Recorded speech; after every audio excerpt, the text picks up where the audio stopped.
Welcome to Fox Soul's Black Report. This is the space where we bring you Black America's headline news, views, and opinions. I'm Romeo. Hey there, I'm Brooke. I'm Demi. Happy holidays, I'm Nielle. All right, coming up on today's report, 4 black men have been exonerated more than 70 years after being wrongly accused. Not one of them are here today to see this. We'll tell you what happened. Plus, Vice President Kamala Harris announces a huge investment in the healthcare industry. Find out what it is. The new COVID-19 Omicron variant raises concerns globally. The top 25 high school basketball player, her name is Sydney Summers. She's going to join us and tell us what it means to be young, gifted, and black. And you know we have your HBCU headlines. Soulmates, we have that and so much more. You know why? Because it's our voice. It's our truth. So let's talk about it.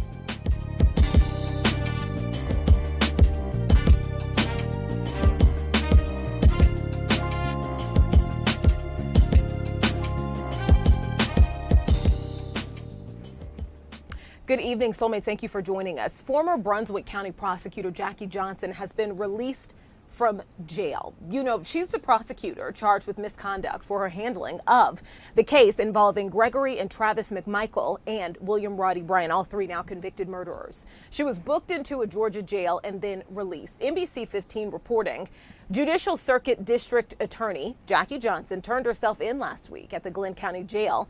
Jail records show, again, she was released on her own recognizance. A grand jury indicted Johnson on a felony charge of violating her oath of office and a misdemeanor count of obstructing police. Johnson was the area's top prosecutor when 3 men, those 3 men, the McMichaels and Mr. Bryan, chased and shot and killed 26-year-old Ahmaud Arbery last year. The indictment alleges she used her position to discourage police from making arrests in his killing. You know, this is a horrifying story, and today in the LA Times, there's actually a breakdown of another case involving Jackie Johnson, in which, in this case, it's about a woman named Caroline Small who was killed by an officer, and a GBI agent says this was one of the worst they had ever seen. In that case, Jackie Johnson, in a different county at that point, was also the prosecutor and also, similar to this case, instructed police not to make any arrests. And so now there's a conversation of looking back into everything she's had her hands in. Brooke, so glad that you brought that up. The LA Times, I didn't get a chance to give it a full deep dive, so thank you so much for enlightening us, because I saw that and I was like, whoa, whoa, whoa, this is so shocking. And so to me, it is just really disheartening. We've talked about it, of course, before, to know that 74 days it took for Ahmaud Arbery's killers to even have to have any accountability. And it wasn't because they were looking for more details. They were literally, she was literally, Jackie Johnson was literally sitting back, controlling the narrative and just trying to look out for her friends. And it is just so sad to know that a black man lost his life, and he really didn't have to. And then after that, you could have just took accountability for what happened here, but you tried to control the narrative, and that's just the really saddest part for me. Like, I don't know. Yeah, I think the hope in all of this, is that politics are local and district attorneys are elected. And so this woman was elected into office. And so I hope that Glenn County, they pay more attention now to the people that are seated in judicial seats, that are seated in district attorneys, because we have the power to change this narrative of these individuals who are elected as district attorneys. And we could change this. We could change this, America. We really can if we pay more attention to the ballot. I know it's easy to go in and you vote on what you see on TV, which is generally like governors or the mayor or the president. But these smaller elections, like district attorneys, judges, and things of that nature, they really have power. And I think this story right here shows that we can change this narrative. If you think about it, if you dig deep, even more deep into the story, you think about the DA, George Barnhill, right, who told the police officer there's no reason to arrest those men because there was enough evidence. They were just simply doing a citizen's arrest. So if you think about that, he backed away from the trial, but I did not know until recently that his son worked for Miss Johnson. They all worked together along with Gregory McMichael. So you think about how behind the scenes they were trying to clean up the situation, knowing what was wrong. So instead of coming forward and saying, look, what you did was wrong, I can't help you, I'm going to back away, this is on you, they try to help him out. So it's kind of sickening when you look even deep into this story. Well, I just have just a really quick question. Niele, I think when we're voting, we think that we're doing our just due. You look up the people, you think you're voting, but how really can you know if a person deep down on the inside is going to be racist and is going to do what Jackie Johnson did? Like, that's the only thing. Like, as a voter, it seems so easy to say, like, make sure you research, because, like, I feel like I'm a voter that researches the people before I vote. But still, you could vote for a black person on the ticket, and that doesn't mean that they're going to, be the right person for the job. So that's just the hard thing as, I'll tell you a trick, Demi. Look at who endorses the candidate. Endorsements mean a lot. So depending on who endorses them, where they're getting their funding from, that'll tell you a lot about a candidate as well as a ballot measure. The endorsements matter, so pay attention to that as well. All right, we're moving on to our next story. Thousands of people are raising money online for a Missouri man who served 43 years in prison for a crime he didn't commit. Kevin Strickland, who is 62, was exonerated last week after serving decades at Western Missouri Correctional Center in Cameron, Missouri. Now, Strickland was convicted in 1979 of 1 count of capital murder and 2 counts of second-degree murder in a triple homicide. He received a 50 years to life sentence without the possibility for parole for a crime that over the years he maintained he was not involved in. Now, Senior Judge James Welsh dismissed all criminal counts against Strickland. His release makes his confinement the longest wrongful imprisonment in Missouri history and one of the longest in the nation, according to the National Registry of Exonerations. Now, the Midwest Innocence Project created a GoFundMe account to help Strickland restart his life since he doesn't qualify for help from the state of Missouri. Now, donations are already at $1.4 million. And the reason why he was unable to get the help that he needed or to file a civil suit against the state was because of the DNA. There was no DNA evidence, and it's based upon Missouri law, But at the end of the day, this is a reflection of our criminal justice system. It is a reflection of what systemic racism looks like in this country when we talk about people of color and how we're disregarded and how charges can be placed on us. And if we don't participate, America, in jury duty, in voting the right people into office and paying attention to these things, this is the type of results we get. Some people say that the system isn't broken. It was designed to do this to people of color, which I believe is true. But the only way to make these incremental changes is if we pay more attention as to who's sitting in these judicial seats and these district attorney seats. I hate to make it all about voting, Neo, because I feel like it puts a lot of pressure on me, honestly. When it feels like it's a lot of pressure as a voter, but also at the same time, I feel like the justice system has been set up to oppress black people. I feel like it's a trickle-down effect, and we could vote in all the right people, thinking that we're voting in the right people, but still the higher-ups are going to make sure, just like we were talking about with Jackie Johnson, they're going to make sure that they look out for their people. So that's just the scary part, to have so much pressure as a voter that, like, it's our fault. Yes, we could do a little bit more, but I also feel like up top, they're going to control it and make sure it goes in their way. But one quick thing I wanted to add on here, I've been really keeping up with his GoFundMe account, and it's been fascinating. I mean, there's been some $10,000, $50,000 donations for him, which I love to see. And it was so interesting because we talk a lot about the government shelling out millions of dollars when a black person dies for a wrongful death.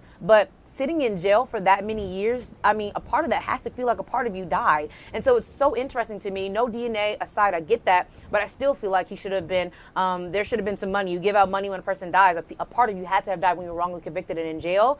And I feel like he should have gotten some money as well. That's like probably the most upsetting thing. I'm glad we continue to talk about this story. We had this story on the show last week. Demi, you were almost in tears because this was 43 years of his life. Just to think that, his mom actually passed away just a few months ago. And, we talked about the fact that he said his very first thing he wanted to do when he got out of prison was go and see her grave. Yeah. But the fact that just thinking about that's what was left for him. An innocent man in prison for 43 years. And when it comes to his mother, because he was a teenager, that's your life. You know what I mean? Like he had a young child at that point. And there's also that relationship that they're going to have to struggle to rebuild on the outside and everything that comes with that. But his mother was gone. And specifically because of a state law and a technicality that there was no DNA evidence, the thing is that cleared him, there was no evidence that pinned him to the crime. There was no physical evidence that pinned him to the crime to begin with. And so DNA is not even at question here. But the fact that there is no workaround for people who are convicted based on faulty eyewitness testimony, based on faulty eyewitness evidence, is of course upsetting. It's another one of those instances. We kind of talk about it when we talk about billionaires who give money to charity, right? And how the wish from progressives is that the system will kind of take care of things in ways so that you don't have to depend on private citizens and how they feel that day. Essentially, the question here is that could there be a way for the system to take care of this? There's no way you can get 43 years back, as Demi pointed out, but the fact that, everybody agrees something bad happened to him. We're so sorry about that, but because of state law, we can't help you. That is just, And to think about at the end of the day, just to hear him do his interviews and talk, he just wanted to go see the ocean. He wanted to go swim and get in the water and enjoy himself, but he could not see his mother. That was so sad, man. And I just want to say one more thing to the point. You know, I'm really trying to drive this point home. You know, Brooke, you brought up state law, but guess what? Those state lawmakers were elected by us, the people. So until we become more responsible about our civic duty, and it's one of the liberties that the world admires about us, is that we have the power to make change in this nation. And so we should really be more thoughtful and intentional with the entire ballot when we look at it, because that's where the change is going to happen. I agree. But the families of the Groveland Four got some closure after Florida officially cleared 4 young black men wrongfully accused of raping a 17-year-old white girl in 1949. Circuit Court Judge Heidi Davis in Lake County, Florida, granted the state's most posthumously dismissed the indictments of Ernest Thomas and Samuel Shepard and vacated the convictions of Charles Greenlee and Walter Irvin in the case known as the Groveland Four. In 1949, Greenlee, Irvin, Shepard, and Thomas were accused of sexually assaulting Norma Pageant in Groveland, Florida, about 30 miles west of Orlando. The group came to be called the Groveland Four.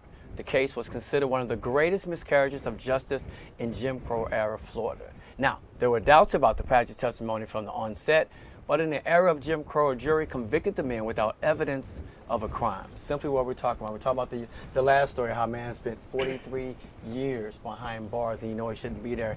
You think about these men, they left this earth not really getting the truth out where they had a chance to see that. People say I'm sorry to their face. Now their families get to embrace that, but it's just not fair.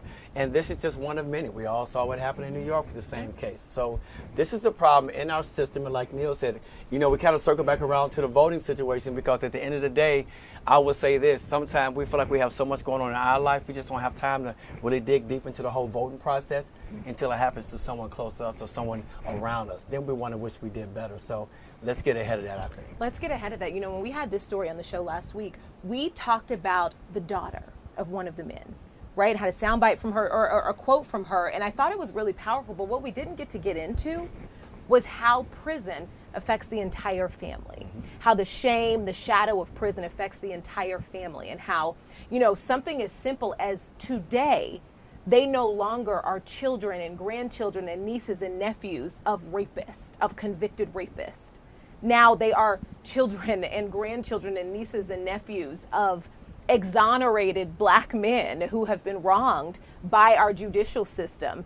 And, you know, I just can't help but think about the fact that, you know, in so many cases we talk about the fact that, you know, people have passed on. The way these people passed on is horrifically tragic, because 2 of them were shot and killed. One of them, I believe, faced the death penalty, if I may have that right. But the other 2 of them were shot and killed. A police officer says they tried to escape, and they got his weapon and he had to kill them in self-defense. And so almost like, you know, the ultimate punishment for a crime was played out even before we even get to this point. You know what I mean? And you can't get that back. Right. I think about 1923, the city of Rosewood in Florida.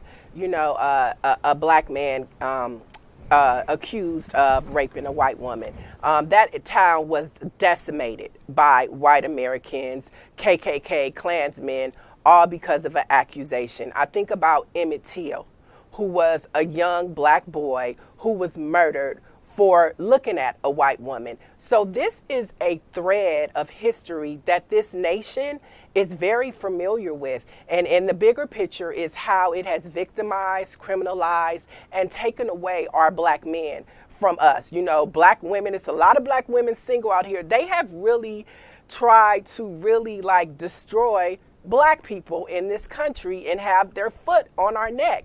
And I'm just so glad that we're at a point in this country where we're really beginning to understand our power. I mean, we've known it all along, but the way that we're going to change systemic racism is to be intentional about making the changes that we want to see. Some other changes that are happening. Let's jump into some political headlines for today. Vice President Kamala Harris announced Monday that the Biden administration is investing $1.5 billion from the coronavirus aid package to address the healthcare worker shortage in underserved communities. Here's the truth. COVID-19 did not invent health disparities. Just ask any healthcare professional, and she will tell you. Health disparities existed long before this virus reached our shores. Health disparities stem from broader systemic inequities. The funding will go to the National Health Service Corps, Nurse Corps, and Substance Use Disorder Treatment and Recovery Programs, all federal programs that offer scholarship and loan repayments for healthcare students and workers if they pledge to work in underserved and high-risk communities.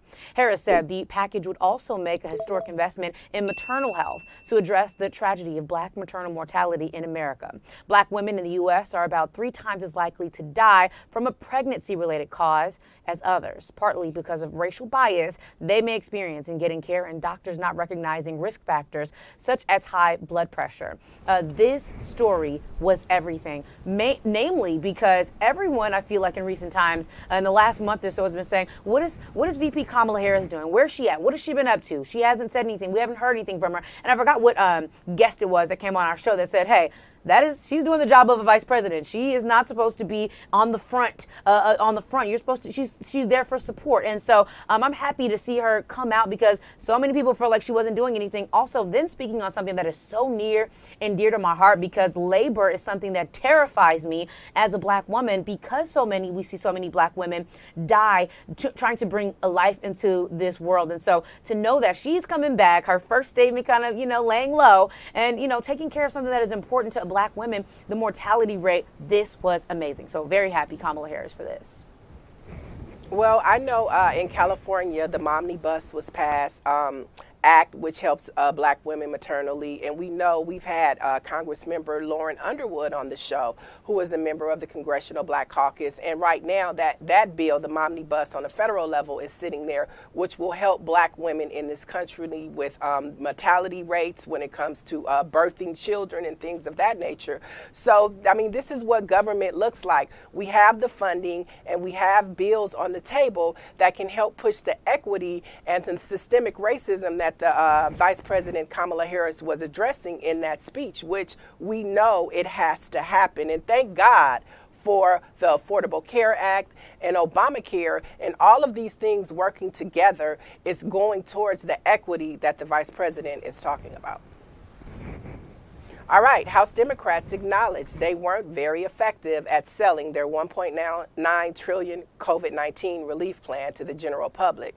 Now they're hoping to improve on those mistakes with their mammoth climate and social spending package. Now, while President Biden's Build Back Better Act is still on the table in the Senate, House Democrats have already begun holding a series of roundtable discussions, site visits, in-person and virtual town halls, and news conferences across the country, highlighting the individual pieces of the roughly $2 trillion package. Now, the idea is to break it up into smaller bite-sized chunks, things like childcare, climate change, education, healthcare, and help for seniors. Now, that will make up the 2,100-page bill easier for voters and constituents to digest and understand how it will directly impact their lives. realize.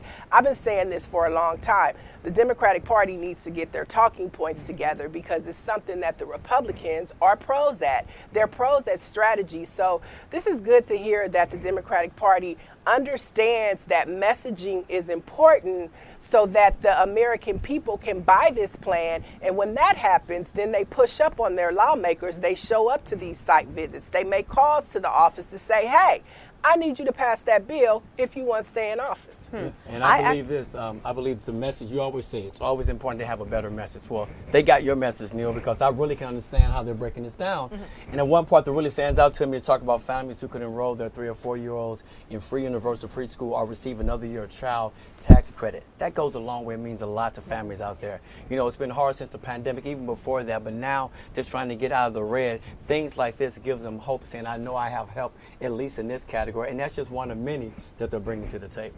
Yeah, I actually don't. I wasn't happy when I saw this story because, of course, everyone is human. Everyone is human. You can't expect for a person to be perfect. But when we're talking about Democrats and the amount of people that they rally to get votes, as a voter, it is a little bit kind of like admitting that you messed up. I honestly feel like, yes, Neil, you have been saying for a very long time that the Democrats need to get their talking points. You have definitely been on that path. But also, if the Republicans can get their talking points together, well, why can't we get our talking points together as well? Why can't we do an extra meeting? Talk to the Black Caucus and talk to some other people. Talk to the people. Talk to America and see, like, hey, is this something that you're comfortable with? How do you feel about this? I mean, there could be something else besides just putting something out there, then saying, oh, our mistake, millions of dollars, then coming back and say, we're sorry that we messed up, but let's try this again. It's kind of like, I don't know. I feel like, again, they're not perfect, but it could have been better done on the first run. I think you make a really solid point because critical race theory, the Republicans they do a really good job of just invigorating their base, regardless of whatever it is they're talking about. I have seen interview after interview after interview of Republican voters pushing for, a ban on critical race theory, but not being able to define it. They don't care. They're voting for it because their guy said it's bad. And on this, I think the real question is it some sort of a pipe dream that you can invigorate the Democratic base enough by telling them what's good for them and push them to push their senators to do something about it? Because it seems pretty clear that the Democratic base is on board needing police reform. That hasn't moved Manchin or Sinema. Seems pretty clear that the Democratic base wants voting rights, right? Wants them ingrained. That hasn't moved Sinema or Manchin. And so I'm interested to see, at this point, they have to do anything and everything that they can, but I'm not so sure that we've seen an answer yet. I don't know. I think that that's what it is. It's a small group of people. You brought up voting rights, but we're talking about civil rights leaders that are getting arrested. It's something to where in this country we need to be more civically engaged. I'll go back to the civil rights era. It was not just Dr. King and them. They found a way to mobilize their base. That's why that March on Washington was so significant, because everybody pulled up. We need that type of motivation in this country right now, because there's just a small network of people like Black Lives Matter. All of these things are happening because of those protests and those marches. For some reason, something inside of the people in the United States, the Black and brown communities, it made them pull up. It's going to take that type of impact. It's going to take that type of movement to make the change that we keep talking about that we want to see.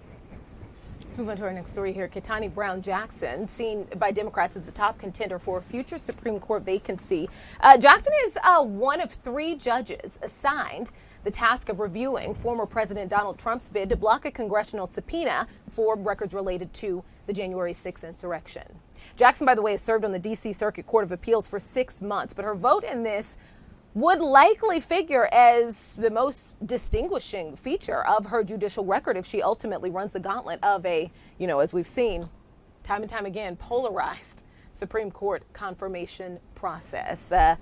Something else we will continue to see what happens. But what we don't often talk about enough is the number of federal judge vacancies that were left on the table, more than 100 by Obama. And they weren't simply left on the table. He tried to fill every single one of them. They were blocked by a Republican majority. And so now we're starting to see, at least from the Democrat standpoint, we're starting to see what happens when they are able to fill some of those slots. That's good. Yeah, I think that's great, and if she is being looked upon as a Supreme Court justice, I think that's even better. But I'm more interested to see how this ruling is going to happen, because I was just reading last week that one of Donald Trump's sons and his wife, I believe it was Eric, they had burner phones at the Capitol riots on January 6th. So why did they have burner phones? And if this ruling allows Donald Trump's records and all of these records to be exposed, we're going to learn a lot more about the various conversations that were happening that day and who was doing what, why they were doing it, and who really invoked and pushed these people to try to overthrow our government. It's getting juicy.